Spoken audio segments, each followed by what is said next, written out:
c'est tous les jours de manche. Oh mais bonjour. Ah mais bonjour Arnaud.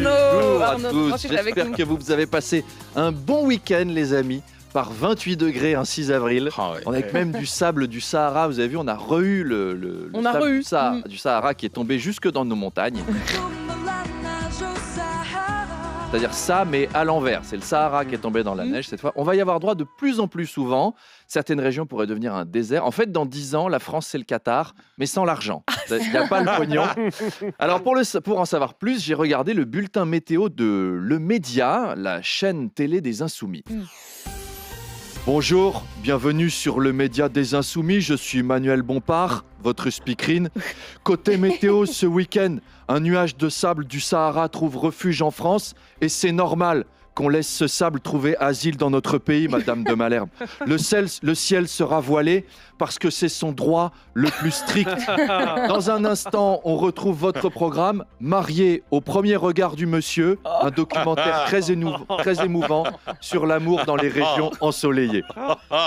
Alors, l'actualité politique du week-end, c'est Éric Ciotti qui a agité la menace d'une motion de censure. Si le gouvernement augmente les impôts, Éric est prêt à le faire tomber. Mais bon, Éric, il sait aussi que si Macron se fait cartonner son gouvernement, il peut dissoudre l'Assemblée. Et là, les LR sont pas sûrs de retrouver leur fauteuil. Résultat, Éric Ciotti, il est un peu dans la position d'une mère de 4 enfants qui compte jusqu'à 3. Attention Emmanuel, si tu continues à mal gérer ton budget, je vais te censurer. Je compte jusqu'à 3.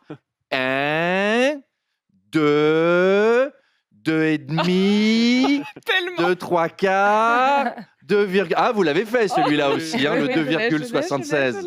Alors en décembre dernier, la direction des LR avait même commandé un sondage secret sur les intentions de vote en cas de législative anticipée. Le RN obtenait 278 députés en moyenne et les Républicains quasiment plus rien. Mais c'est bien de se renseigner avant. Je veux dire, bien sûr. Si avant un divorce, on connaissait le prix que ça coûte, les mecs, ils coucheraient pas avec la nouvelle stagiaire pendant le séminaire à Center Parks. Ils se méfieraient un tout petit peu. Donc Éric Ciotti, il doit menacer Emmanuel Macron. Enfin, le dialogue, il doit ressembler un peu à ça. Je sais pas ce qu'il me retient de te casser la gueule, tiens. La trouille, non? Ouais, ça doit être ça, Laurent. Notez que Éric Ciotti, Michel Blanc, il peut l'incarner dans son biopic. Ça fait la blague. 70 kilos de cannabis, Eh oui. Arnaud, ont été découverts au domicile de la maire de la ville d'Avallon dans l'Yonne. À toutes les soirées obligées, faut que ça fume à fond, on fume à fond. Oui, maire, c'est un travail difficile. Il faut se détendre. 70 kilos. Quoi. C'est mon poids en drogue, Apolline.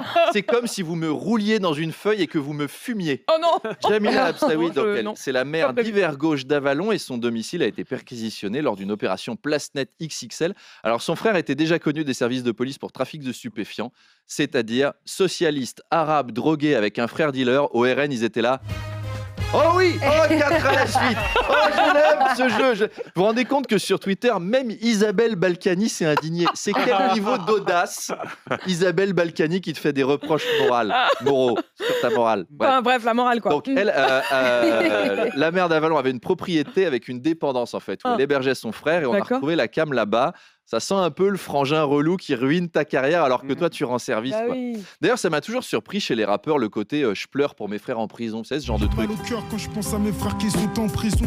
Je leur rends hommage. Il y en a 1000 des comme ça. Moi, si mon frère est en prison pour trafic de drogue, je pleure pas, quoi. Enfin, je suis contrarié. Allez, elle, le jour où son frère part en prison, elle pleure, mais de joie.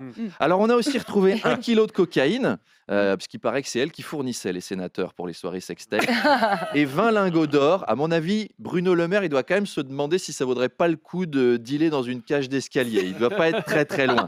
Il y a du fric à se faire.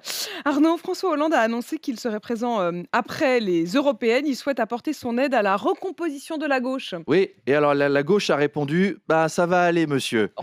Si François Hollande veut aider la gauche, le mieux qu'il puisse faire, c'est de ne pas aider la gauche. Oui, ça devient paradoxal très vite.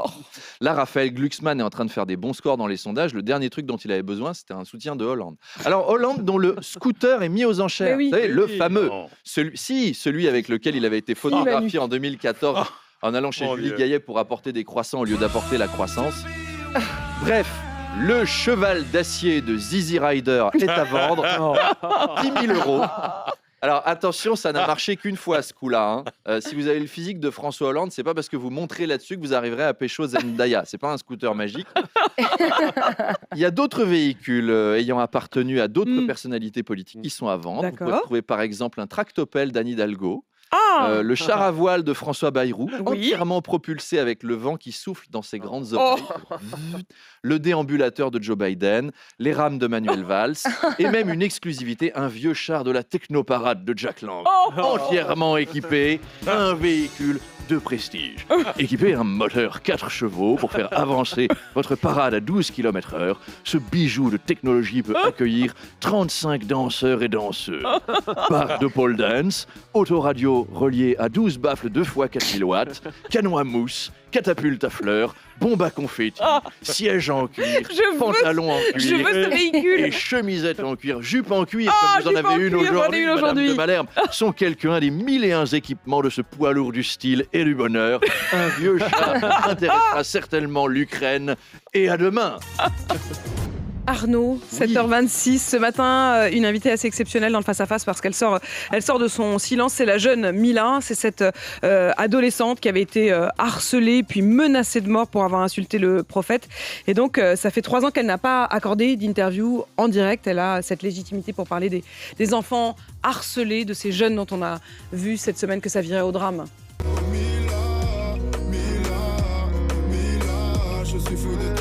Mais vu ce qu'elle prend dans la tronche, j'ai trouvé une chanson Un petit peu de d'amour. On douceur. s'est dit, voilà, Un petit peu d'amour. ça fera plaisir à tout le monde. Je suis pas persuadé que le chanteur parle de la même Mila, mais bon, c'est pas grave.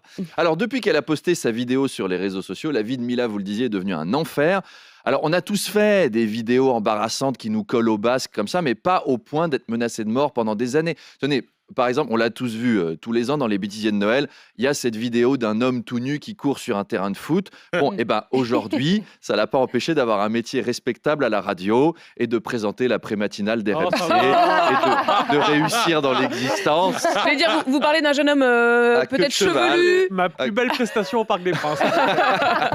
C'est la plus belle prestation tout court en Ligue des Champions au Parc des Princes. Avec Mila, c'est la question du blasphème qui se pose, une question importante pour moi, évidemment. Je suis humoriste. En plus, j'ai grandi dans un milieu très catholique. Je viens de Versailles. J'allais à la messe 3 fois par semaine à une époque. Je vous jure que c'est vrai. Alors ouais, ça me dérangeait pas. Moi, je trouvais Jésus plutôt sympathique. Jésus, c'est quand même une divinité cool, quoi. Tu peux le manger. Jésus, c'est un repas de Noël. C'est-à-dire, mon corps, c'est du pain, mon sang, c'est du vin. Quelqu'un veut des huîtres.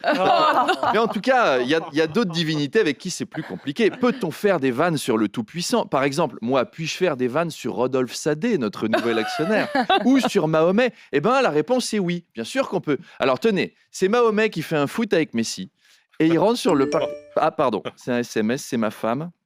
Si tu pouvais fermer ta gueule, j'ai pas envie de vivre avec 30 policiers à la maison toute ma vie. Bon, alors, officiellement, donc on va changer. Donc c'est Jésus finalement qui est en train de jouer au foot. C'est plus compliqué. On va en parler avec Mila à 8h. À tout à l'heure. Rendez-vous donc à 8h30 et on vous retrouve d'ici là dans 1 heure.